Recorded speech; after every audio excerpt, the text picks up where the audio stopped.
Kuno kwe kwogera kwa Star FM ne Star TV bagumizza mukozi munnaabwe omulongo wabiri Sarah saako ne bamulekwa. Amanya nze w'okubira Yiga Emmanuel kulwa abakozi bannange Star FM kulwa mukama wange mukulu Sensuwa Charles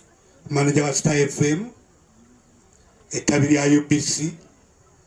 kulwa mukama wa Nguluka Sasalu akulira ebigenda kutuusa musimbira wano producer wa Star FM era alungamye ebigenda ku mpewo ffe ng'abakozi ba Star FM tuteekako stroke UBC tuli mu nnyiike kubanga enzi abadde atweyunira nnyo abadde atubeeramu buli kivulo ekinaabaawo tubadde tubeera ffenna kati tulinga abaviiriddwako embeera enzibu naye mukama yekamala byonna ffe ng'abakozi ba Star FM UBC twagala okusaasira n'okugumya munnaffe mulongo babiri Sarah mukama akugumye nno akugumye nnyo tumanyi kyoyitamu taata tumanyi kyoyitamu maama tumanyi kyoyitamu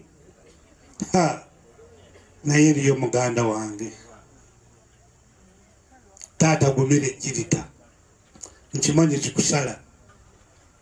okufiirwa ebibiri n'ogamba nti oba mukama oba yandirekedde nenjira nga ndaba ku ono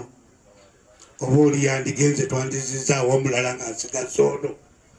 naye byombi Katonda naga nti ngenze nabo ejjirita tuzimanyi ezikusala naye mukama yekka ye byonna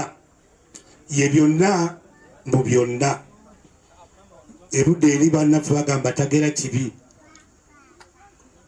oluggi lwereggala luno lweggula tusabe mukama asobole okuggula enzigi endala n'okubawambaatira Zabbuli 123 Zabbuli 123 Saala Zabbuli 123 Naalongo Saalongo muganda wange Zabbuli 123 yentanda gye tubasibirira mukama abeere nammwe. Kitalo nnyo kitalo ddala katusabe omwoyo gw'omugenzi omukama agulamuze kisa nga tuvuddeko kaataawo Sophie Kirabo yafudde naye ate era n'aziikibwa olunaku olwajjo ekayabwe ono ye musikaawe ono muzzukulu yalondeddwa okudda mu bigere by'omugenzi